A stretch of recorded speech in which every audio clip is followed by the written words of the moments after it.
Hola amigos! Guadeloupe and I originally had a different video planned for this week, but with things heating up, we decided to put that one on the back burner for now.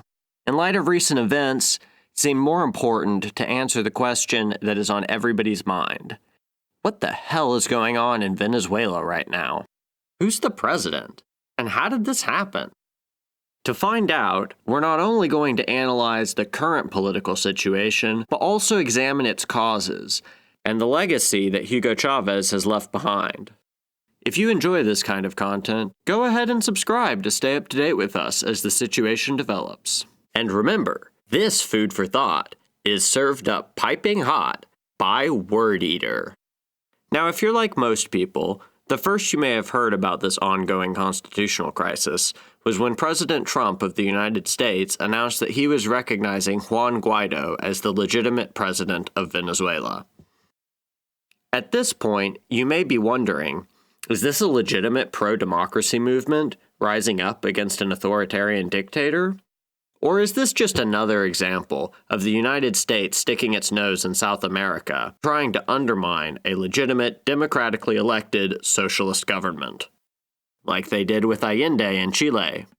We'll come back to this question later in the video, but first, let's meet our contestants. For the president of Venezuela, in the red corner, we have the former vice president to Hugo Chavez and the winner of the 2013 Venezuelan snap election, supported by the Venezuelan Socialist Party, Nicolas Maduro. And in the blue corner, the president of the National Assembly of Venezuela, supported by the Democratic Unity Round Table, it's Juan Guaido. Wait, what's that, Guadalupe? You don't recognize either of these names. Well, you've at least heard of Hugo Chavez, right? Socialist president of Venezuela, Bolivarian Revolution. All right, well, we'll start there. Part 1, the Bolivarian Revolution. In 1982, Hugo Chavez and other like-minded army officials formed a secretive faction within the Venezuelan military called the Revolutionary Bolivarian Movement 200. This underground faction was conceived as a latter-day continuation of Simón Bolívar's struggle for Latin American independence from foreign powers. Indeed, the 200 in the movement's name refers to the next year, 1983, being 200 years after the birth of Simón Bolívar, who led the Latin American wars of independence against Spanish colonial rule. If you're from the United States, it may be helpful to think of Bolívar as the George Washington of South America. Just as Washington, D.C. is named after him, so too is the country of Bolivia named after Bolívar. MBR 200 was thus conceived as a cell within the military dedicated to preserving Venezuelan autonomy and opposing interference by or dependence on foreign powers such as the United States. Given the past decade of American interference in Latin America, from Nixon supporting Pinochet's coup against Allende in Chile, or Reagan's support of the Contras against the Nicaraguan government, it is easy to understand why Hugo Chavez and the other army officers would want to create such a society. A decade later, by 1992, the group had grown significantly and, under the command of Chavez, attempted to overthrow the neoliberal president of Venezuela, Carlos Andrés Pérez, in a military coup. The attempt was put down by the rest of the military, which remained loyal to the president, and Chavez was arrested and imprisoned. After being arrested, however, Chavez appeared on national television and explained his intentions to the nation, thrusting him into the national spotlight and earning him the admiration of many impoverished Venezuelans who saw him as standing up for the common people against government corruption and the failed economic reforms put in place by Perez, which drastically had increased inequality and income disparity in the country. In the years following the failed coup, Chavez was released from prison, and in 1997 formed an official political party to promote the goals of MBR 200. This party was called MVR, or the Fifth Republic Movement, reflecting the fact that the current government was the Fourth Venezuelan Republic, thus emphasizing their intention to re-establish the government based on a new constitution. Chavez ran for president in the 1998 elections and won with 56.2% of the votes. Following this victory, to make good on his promise to establish a Fifth Republic, a constitutional assembly was elected to draft a new constitution, which was approved by 72% of voters the following year. This constitution changed many things, not least of which was the name of the country itself. While it had formerly been the Republic of Venezuela, under the new constitution it was now the Bolivarian Republic of Venezuela, echoing this sense of Latin American autonomy and independence that Chavez had promoted not only ideologically, but as part of his political brand. At the same time, the legislative branch, the National Assembly, had many of its powers transferred to the office of the president, now occupied by Chavez. Previously, a president was elected for a 5-year term and could only be re-elected following a decade out of office. Under the new constitution, however, the presidential term was lengthened to 6 years with a limit of 2 consecutive terms. In addition to these structural changes, the Constitution also guaranteed many political and social freedoms, such as the right to assembly and freedom of speech, the rights of women as equal to men, as well as other concerns related to social justice, such as declaring health care a human right that would be made available to all free of charge. The following year in 2000, there occurred what would come to be called a Venezuelan mega-election, where virtually all of the elected positions in the country were up for grabs. Chavez is re-elected president for his first term under the new constitution with 60% of the vote, an increase from 1998. At the same time, his party MVR won 92 of the 167 seats in the National Assembly, while former President Perez's party returned the second most with only 33, a third of Chavez's. In 2001, Chavez made headlines internationally when he condemned the U.S.-led invasion of Afghanistan following 9/11. Holding pictures of Afghan children, Chavez proclaimed, "They are not to blame for the terrorism of Osama bin Laden," and he criticized the U.S. government for attempting to fight terrorism with terrorism. This, alongside Chavez's socially democratic and anti-colonial policies, led to a continuing deterioration in Venezuela-U.S. relations. Post-2005, Chavez strongly promoted his ideology of socialism of the 21st century, marking both a departure from the original Bolivarianism, which was more focused on social democracy within the confines of capitalism, as well as from the totalitarian regimes of the Soviet Union and the People's Republic of China, which had dominated the perception of socialism in the 20th century. In 2006, Chavez was re-elected for a second time under the new constitution with 63% of the vote, even more than before. And this election was certified as being free and legitimate by the Organization of American States, which is centered in Washington, D.C., and whose membership is comprised of the 35 independent countries in the Americas. Following his electoral win, Chavez reorganized the MVR and other left-wing coalition parties into a new unified party, the United Socialist Party of Venezuela, or PSUV. This is the same Socialist Party of Venezuela I referred to earlier as supporting Maduro. Because the 1999 Constitution of the Fifth Republic that Chavez introduced limited a president to 2 terms, in 2009, Chavez called a referendum to abolish all term limits in the country. The referendum was approved by 54% of the voters, effectively allowing Chavez to continue running indefinitely. In 2010, the elections for the National Assembly resulted in Chavez's PSUV holding 96 out of 169 seats, and the main opposition coalition, the Democratic Unity Roundtable, or MUD, comprised of numerous different parties, returned 65. In 2012, with term limits now abolished, Chavez was free to run again, seeking a third term under the new constitution.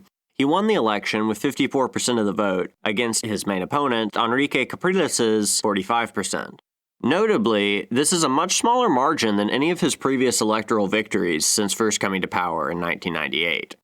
Over the course of the 2010s, however, Chavez had developed various health problems, and on the 5th of March 2013, he died of an unspecified respiratory infection, 30 years after founding MBR 200, 20 years after the attempted coup, and 14 years in power. Looking back on his work, it seems he more or less stayed true to the principles he set out with. He reformed the Constitution in a way that protected the rights of minorities, ensured political freedoms, and cut down on government corruption. Chavez also introduced economic reforms that allowed the profits from the nationalized Venezuelan oil company to benefit working-class people across the country. At the same time, he stood up to foreign powers and wasn't afraid to call out the U.S. on its imperialist actions and human rights violations. All the while, he remained popular with the people, and despite a growing opposition in the latter years, preserved political freedoms and remained committed to holding free and fair elections. Even if you disagree with his policies, there's no denying the positive impact they had on the country. But Chavez died in 2013, so what's happened since? Part 2. Maduro and the Opposition. According to Article 233 of the Constitution of the Bolivarian Republic of Venezuela, if the presidency becomes vacant, the president of the National Assembly, the legislature, becomes the acting president until a new election is held. This new election for president must be scheduled within 30 days of the presidency becoming vacant. Thus, upon the death of Hugo Chavez, the president of the National Assembly did not become the acting president. Instead, Nicolas Maduro, Chavez's vice president, took over as acting president until new elections were held 30 days later. That's not what was supposed to happen according to the constitution Chavez put in place. But to be fair, it was only until new elections could be held, so it's probably not a big deal and won't come up again later.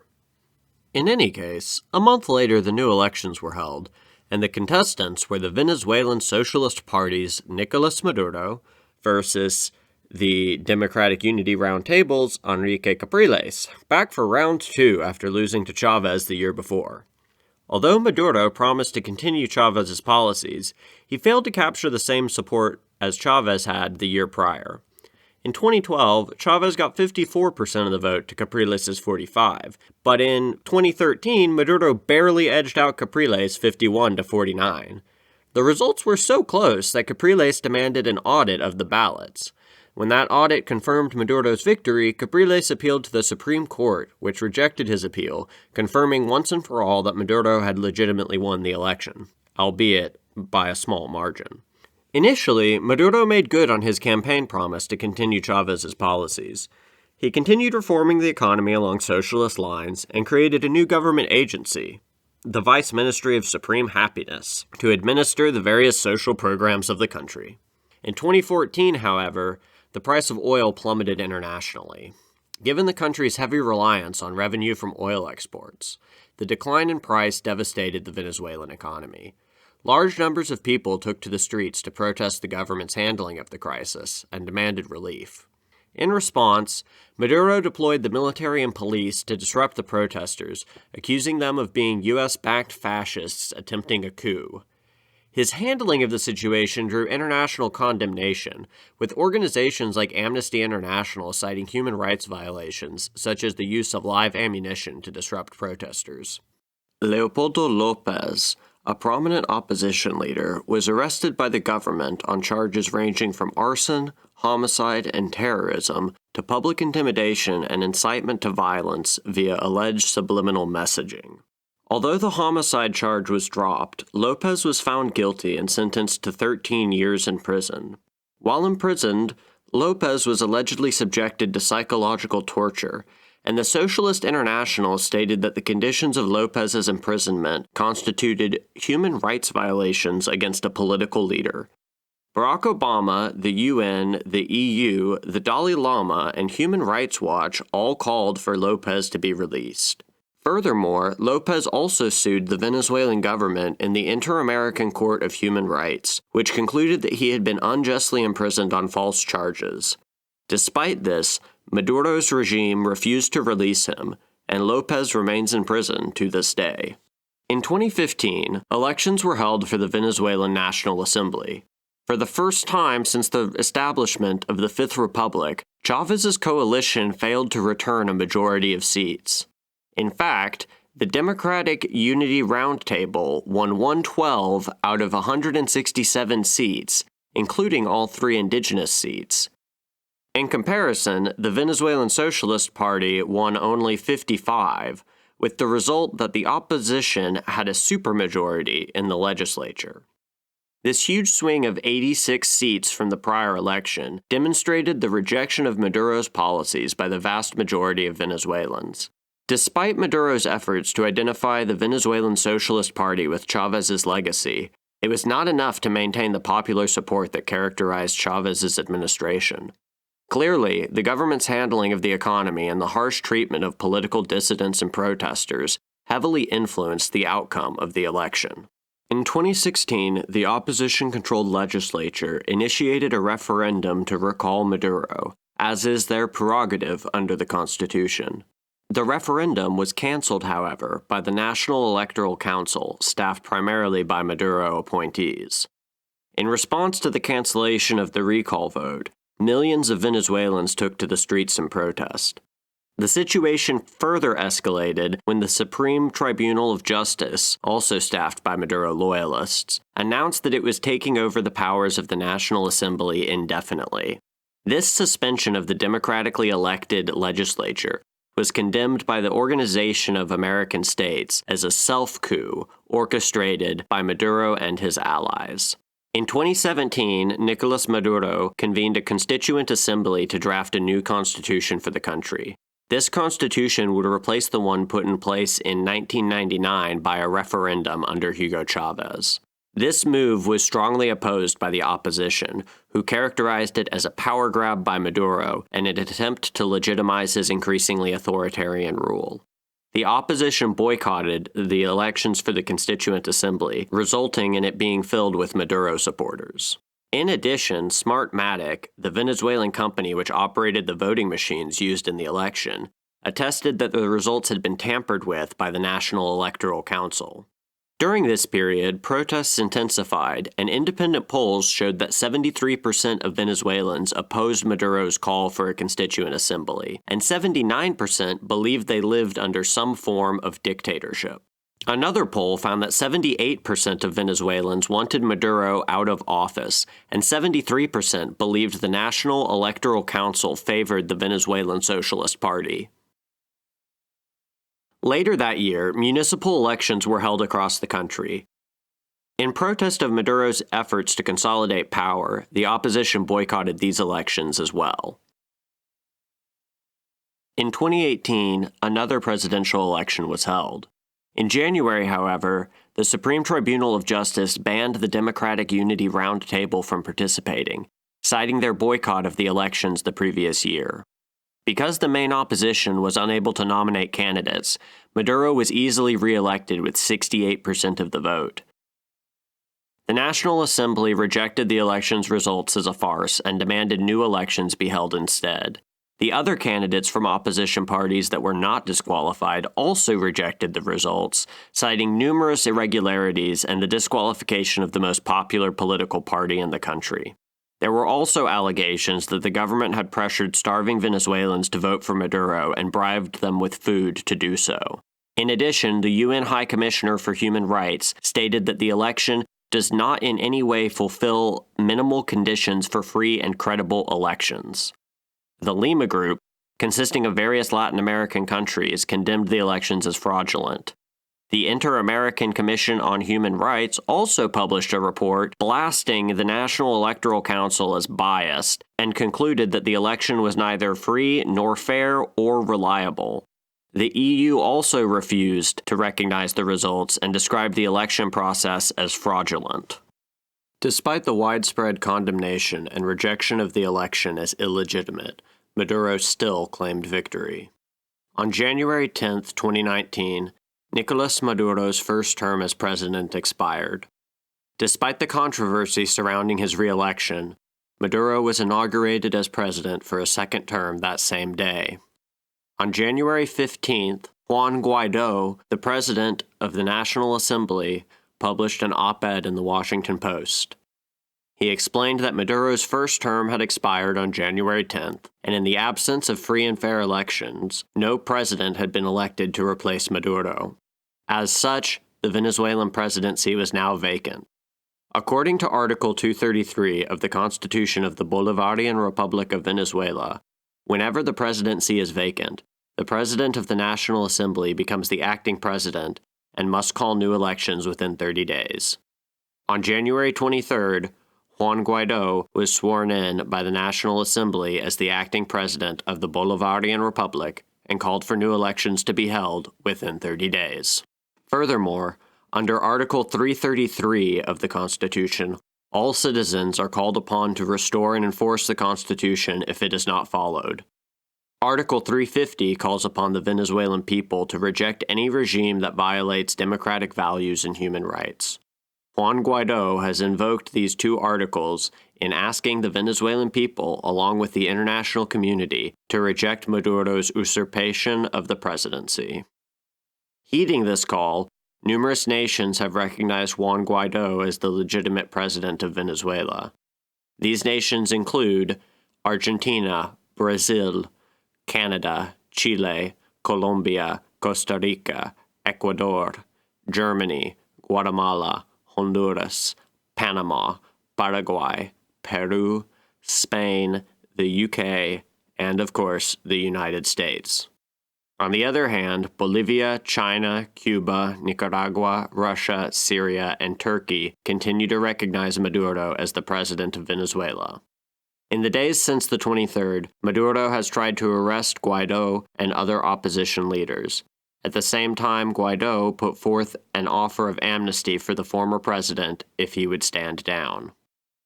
The EU has again stated that the 2018 presidential election was in no way democratic and has called for new elections to be held. France, the UK, Germany, and Spain have stated they will recognize Guaidó as president if new elections are not called by Friday, February 1st. Part 3. Closing Thoughts. At this point, I think it is overwhelmingly clear that Juan Guaidó is the legitimate president of the Bolivarian Republic of Venezuela. The constitution put in place under Chavez requires free and fair democratic elections, which Maduro has refused to hold. As such, upon the expiration of Maduro's term, Juan Guaidó was constitutionally mandated to assume the presidency and call for free and fair elections. The idea that this is in some way a U.S. imperialist coup is completely unsubstantiated. It is in fact Maduro who has attempted to manipulate the legal system to undermine and replace the Constitution of the Bolivarian Republic. The 2015 parliamentary elections and numerous independent opinion polls demonstrate that Maduro is not supported by the people of Venezuela. To continue to support Maduro's claim to the presidency is to ignore the will of the Venezuelan people and reject their right to self-determination and political autonomy. There is no evidence of any right-wing conspiracy propping up or using the democratically elected National Assembly to undermine Venezuelan sovereignty. Although the United States has time and again toppled legitimate Latin American governments for its own ends, this is not one of those times. The U.S. recognized Guaidó in response to his call for international support. And while I am not so naive as to believe that Trump is acting altruistically, it just so happens that he made the right call in this particular instance. Lastly, I'd like to clear up another point that I've seen going around on the internet lately. Some people are alleging that Guaidó's party, Voluntad Popular, a member of the Democratic Unity Roundtable, is right-wing or in some way fascist. It is not. It is a socialist left-wing party. This constitutional crisis is not about rejecting socialism, it is about rejecting Maduro.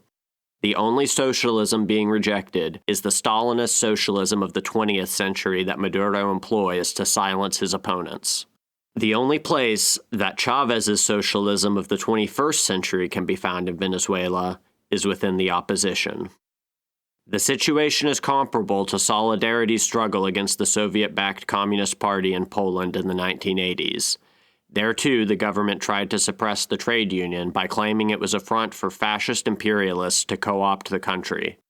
Eventually, however, free elections were held, and Solidarity triumphed with the support of the people, ultimately liberating Poland from Soviet hegemony. One can only hope we can look back and say the same thing about Venezuela. A los venezolanos, quiero decir en solidaridad, si se puede. I hope to make more and better quality videos like this in the future. If you'd like to support the channel, I'd very much appreciate it if you could consider liking the video, leaving a comment, or subscribing. Guadeloupe and I thank you.